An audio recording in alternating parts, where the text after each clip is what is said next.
네, 지금부터 판사 출신 변호사 한번 소개해드리겠습니다. 자, 예전에는 진보적 성향을 갖고 있던 판사셨는데 많이 달라졌습니다. 대통령을 두고 예수라고 말하고 있습니다. 어제 헌법재판소로 가봐야 되겠습니다. 자, 서석구 변호사 그 주인공인데요. 오늘 아침 라디오 인터뷰에서 이렇게 얘기했습니다.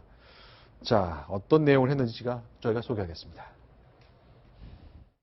유경수 여사가 평소 민원을 소홀히 하지 말라는 유훈을 남겼다. 그걸 실천하느라고 민원을 다 들어준 거다. 이거 좀 황당한 얘기 아닙니까? 최순실 사건은 예. 최순실 사건 자체도 지나치게 과장되었습니다. 면담했을 때 대통령께서 했다. 내가 최순실에게 무슨 막강한 권력을 준 것처럼 그래서 국정을 농단한 것처럼 하는 건 너무나 터무니없다. 네요. 자, 서석구 변호사에 대한 얘기입니다. 예전에 이제 영화 변호인이란 그 영화의 주인공 중에 한쪽에 판사 역할을 했던 분, 실제 롤 모델인 그 분인데, 어제 법정에서 있었던 그것이 논란이 되는 거죠. 일단 어떤 분인지 간단히 좀 설명을 해드리고 서석구 변호사 얘기를 좀 나눠보겠습니다. 네, 1981년부터 82년 사이에 이 사회과학 독서 모임을 했던 부산 지역의 22명이 체포가 돼서 국보법 위반으로 기소가 된 사건이 있었습니다. 불임 사건인데요. 네. 당시에 대구지법 단독판사였던 서석구 씨가 3명에 대한 재판을 맡았는데 네. 선고유예, 집행유예, 징역 1년, 그러니까 2명에 대해서는 거의 가벼운 형량을 다 준 겁니다. 네. 결과적으로는 이 일 때문에 진주로 약간은 좌천이 됐고요. 이후에 네. 83년 이듬해에 바로 변호사로 개업을 해서 변신을 했습니다. 자, 그럼 83년이면 전두환 정부의 한 복판이기 때문에 그 당시에 이렇게 사회과학 서적이 읽는 대학생들은 정말 아주 고강도 처벌이 내려지던 시절이라 굉장히 이례적인 판결이에요. 그 당시에는 있죠. 이런 소문까지 있었습니다. 네. 국정원에서, 그때 네. 국정원인지 기억은 안 나는데 국정원에서 네. 이 형량을 주문까지 하고요. 네. 그다음 판사에 대해서 어떤 그때 전두환 대통령 시절인지 박정희 대통령인지 모르지만은 네. 국정원 직원이 들락거리던 때도 있었거든요. 네. 말씀하신 대로 전두환 대통령이 한창 때인데 네.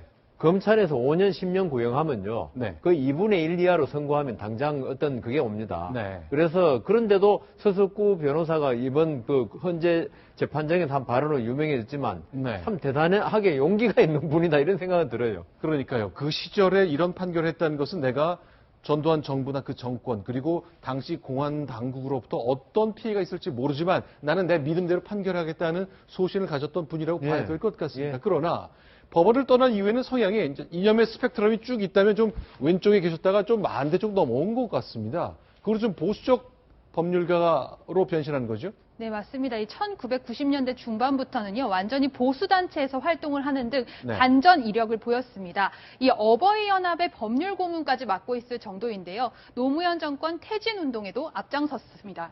자, 2014년 1월이니까 3년 전쯤인데요. 저희 회사의 채널A의 쾌도난마 프로그램에 출연했었습니다. 내가 왜 그때 약간 진보전 성향의 판사였다가 생각을 바꿨는지에 대한 얘기를 털어놓는데요. 이런 얘기를 합니다. 좀 들어보겠습니다. 제가 찢어지게 가난했어요. 가진 자에 대한 적대의식을 갖고 있었고 판사로서 자편형이 되었었죠. 네. 10년 구형을 했는데 제가 국가보안법 무죄하면서 징역 1년 실형을 선고했어요. 네. 상당히 파격적인 판결이었죠. 네. 지금은 그렇게 판결한 걸 후회하시는 그렇죠. 거죠? 후회하는 거죠.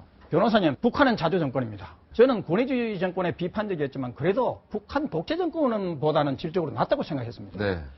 그런데 이 사람들은 김일성 독재를 갖다가 자주 정권이라고 하니까 제가 큰 충격을 받은 거죠. 자, 그러니까 이제 이 학생들 주사파라고 흔히 부르는 이제 NL 진영의 학생 운동을 했던 분들로 저희가 추정을 할 수 있을 것 같습니다.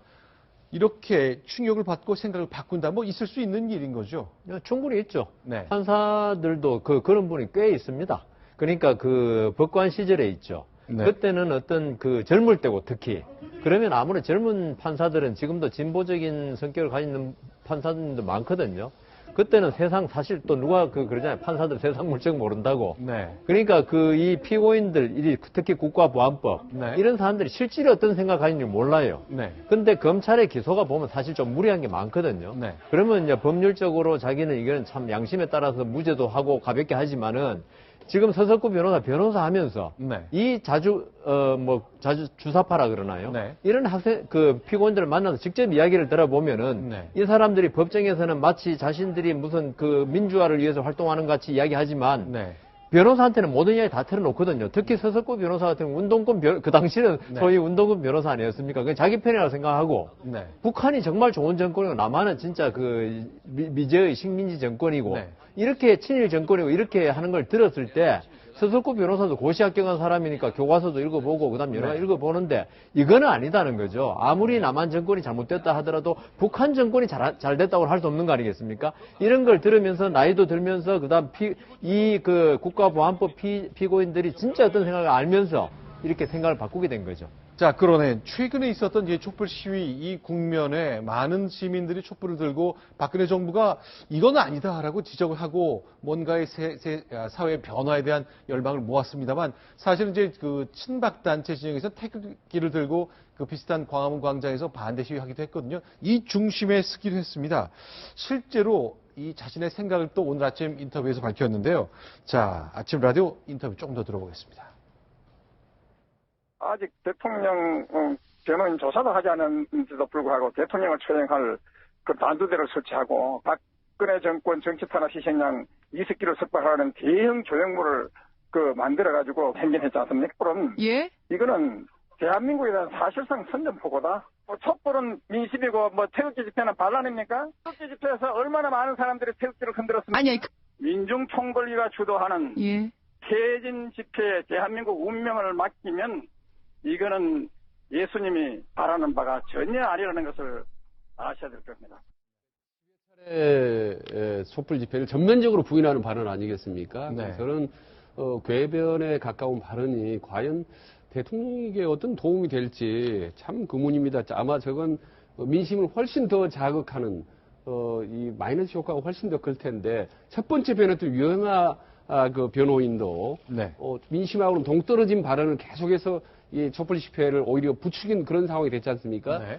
참 저런 변호사가 계속 이렇게 연달아 등장하는 것이 정말 민심을 악화시킨다는 점에서 안타깝습니다. 근데 이제 촛불 시위를 지켜보면 많은 시민들이 이제 가족들과 나오기도 했습니다만 이제 이석기 씨의 석방을 바라는 집단도 좀 있었고 그 그룹도 이제 집회에 참여했고 또 반대되는 그룹, 이게 다양한 사람들이 모였던 것이 촛불 집회였지 않았겠습니까? 김일희 기자. 그러면 지금 저렇게 얘기하는 것 가운데 사실은 이제 서석구 변호사는 전체 촛불이라기보단 촛불에 참여한 일부 단체를 놓고 말하는 것처럼 보이네요. 네. 그러나 이게 전체로 해석될 여지가 있는 발언 아닙니까? 네, 맞습니다. 이 일부 단체, 그 수없이 많은 100만, 200만이 넘는 시민들 가운데 이석기 석방 이런 것들을 바라는 시민들 얼마 많지 않을 것 같습니다. 하지만 촛불 집회 민심을 비하하기 위해서 그 이석기 석방이라든지 이런 부분들을 이용하고 있다는 것, 결과적으로 아까 말씀하셨듯이 촛불 집회 민심을 거스르는 행위라고 생각을 하고 있습니다. 네. 그러면요. 일단 변호인단에서도 이제 서석구 변호사 이 발언 때문에 좀 부담스러웠는지 이 변호인단 전체의 생각이 아니라 한 개인 변호사의 생각이다 이렇게 설명을 하는데 이런 경우는 어떻게 해석을 해야 됩니까? 변호인이 많다 보니까 특히 네. 서석구 변호사 같은 경우는 어떻게 보면 양심? 신념? 우리가 지금 신의 비판하지만 탄생이 본인은 지금 그게 맞다고 생각하시는 분이에요. 네. 그래서 근데 어제 실질적으로 첫 재판 아니었습니까? 여기서 사실 할 거는 서초단의 어떤 탄핵 사유에 대한 주장하고, 그 다음 이 대통령 대리인단의 탄핵 사유에 대한 인부, 맞느냐 틀리냐, 이 정도만 해야 되는데, 네. 서석구 변호사가 한 변론이 있죠. 이게 본인의 양심에 따른 거고가 불문하고, 네. 헌법재판정에서 적절한 변론은 그건 변론을 할 수 없어요. 본인의 네. 어떤 생각을 털어놓은 거기 때문에, 네. 이 때문에 어제 헌법재판정에서 서석구 변호사의 이거는 변론은 적절하지 않았다. 이거는 나중에 있죠. 최후 변론이라든가 탄원서에 쓸 만한 걸 가지고 네. 첫 변론에 법리적으로 나가야 첫 변론을 마치 정치 투쟁장 비슷하게 만들었다. 여기서 조금 부적절한 것 같습니다. 그러니까 그런데 이건 어떻습니까? 일단 여러 변호사 집단이 있지만 그 서석 변호사가 이제 한 것 이 자체가 대통령을 변호한 그룹의 전체 생각으로 보긴 좀 어렵습니까? 아니면 사실은 그게 일반적인 그 내부의 얘기로 봐야 되는 건가요? 아마 서로 의논을 하지 않았을 것입니다. 네, 네. 그 서석구 변호사가 기도까지 하는 모습을 볼 때 법정에서 변호사 기도하는 모습은 제가 처음 봤거든요. 네. 이거는 본인이 아주 좀 어버이연합의 고문 변호사까지 할 정도로 네. 어떤 생각이 완전히 보통의 하고는 완전히 다르다. 그러니까 본인의 신념대로 했는데요. 네. 법정은 본인의 신념대로 마음대로 할 수 있는 데가 아니거든요. 법률적으로 다투는 데지. 그러니까 어버이연합 집회에 나가서 저렇게 하시는 건 얼마나 좋다는 거죠. 네. 그렇지만 법정에서는 자신의 신념이 아무리 그렇다 하더라도 종교적인 걸 표방하거나 이런 것은 적절치 않다. 법정은 법으로 싸우는 데지 어떤 종교적인 신념을 가지고 싸우는 데 아니다. 예. 이건 어떻습니까? 이제 촛불 시위에 참여한 촛불 시민들의 숫자를 놓고도 여러 가지 이제 다툼이 있었거든요. 경찰 추산 다르고 주최 측 추산 달랐는데 이 문제에 대해서도 이제 그 맞불 지표로 불렸던 그 친박 지표에서 이렇게 설명하네요. 그 장면을 소개하겠습니다. 대통령을 소환 조사할 권리가 없습니다. 이거는 헌법 위반입니다. 그리고 더욱 놀라운 거는요. 검찰에서 지난번에 100만 명이 모였다는 광화문 웃기고 나자빠졌네. 무슨 놈의 100만 명입니까? 영국의 BBC나 일본 신문에는 20여만 명이라고 발표했죠? 그래야 20여만 명이 모일 수 있는 그 자리에 100만 명이 모였다고 뻥튀기를 하고 있는데 이런 사기집단 인민재판 반란 세력들을 상대로 우리는 대한민국을 지키자!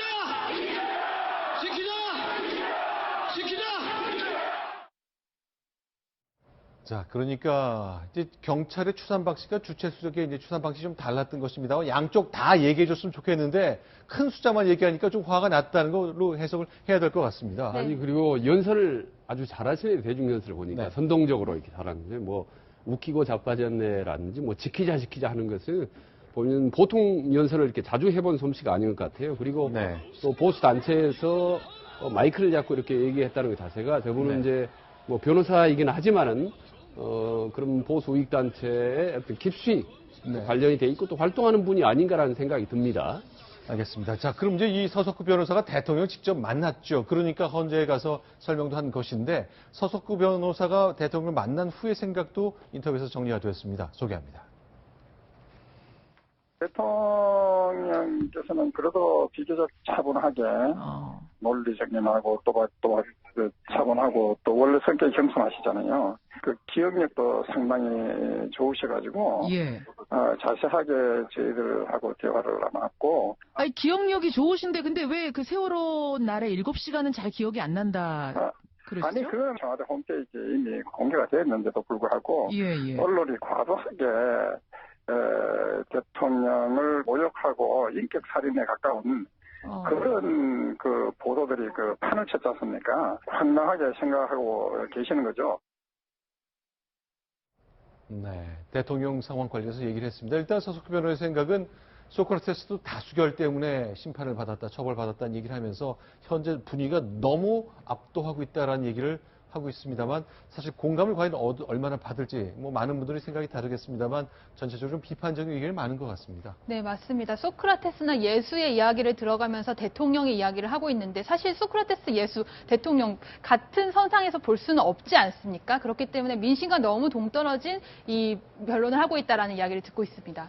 자, 좀 정리해야 되겠습니다. 이번엔 세 번째 소식 한번 볼까요? 저희가 순위 확인하고 돌아오겠습니다.